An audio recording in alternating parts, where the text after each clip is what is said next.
తిండి సరిలే, చదువు లేదు, పిల్లలు కొట్టేది తిట్టేది పిల్లలు అని మాటలు అంటారు. చదువు గురించి మేము ఇన్ని బాధలు పడతాను, కూలీ చేస్తున్నాము, అగసాట్లు పడతాము, అప్పులు చేసి బిల్లకు పెడతాను. ఇన్ని బాధలు పడతారు చదువు లేనప్పుడు. ఏమిటి కేడా? ఎక్కడ చదువు బాగుంటే అక్కడ చేద్దామని ఉండాము.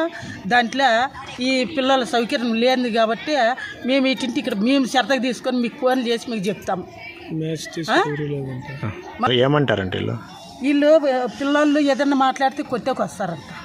భోజనం సరిలే, ఏదన్నా మాట్లాడితే పిల్లలు ఏమవుతుంది ఎక్కడైతే మీన్లంగా బాగా చేస్తారా అట్లా ఇట్లని రోపు చేస్తున్నారు పిల్లల మీద. దాంట్లో ఈ పిల్లలు ఒక రగ్గులో పండుకుంటే ఆడబిడ్డలే కదా పండుకునేది. మగోడు ఆడది పండుకున్నారు గ్యారదిలో నన్ను అడుగుతారంట. ఎంత బాధ అవుతుంది. తెలియని బిడ్డలకు తెల చెప్తే వయసు బిడ్డలు కదా వాళ్ళు. ఇట్లాంటివన్నీ తెలిస్తే ఆ బిడ్డల భవిష్యత్తు ఉంటుందా? వాళ్ళ గురించే కదా మాకు ఇన్ని బాధలు. ఇద్దరు మొగుడు పెళ్ళం పండుకున్నారంటే ఆ బిడ్డలే తెలుసుకొని ఏదన్నా చేసుకుంటే తల్లిదండ్రుల భవిష్యత్తులో ఏం కావాలా? వాళ్ళ కోసం మేము ఇన్ని బాధలు పడేటప్పుడు అన్నీ మీరు తెల చెప్పారు కంటే మీ హాస్టల్ ఏం పని మాకు ఏడ బాగుంటారు చేరుతామ్మా. ఇదే లాస్ట్.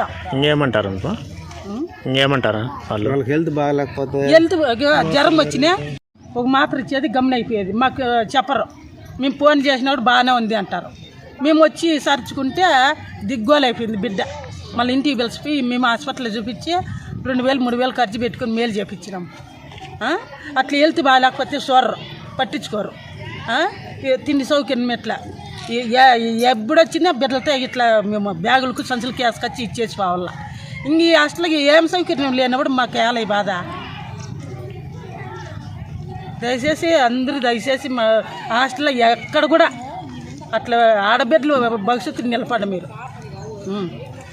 అంతకన్నా మించింది మాకేమీ లేదు. వాళ్ళు బాగుంటే వాళ్ళ జీవితాలు బాగుంటే మా బతుకు బాగుంటుంది. పలానా బిడ్డలు ఇట్లా పలానా చదివినారు బాగా బతికినారంటే అదే చాలు మాకు. అంతకన్నా మించింది మాకేమొద్దు స్వామి.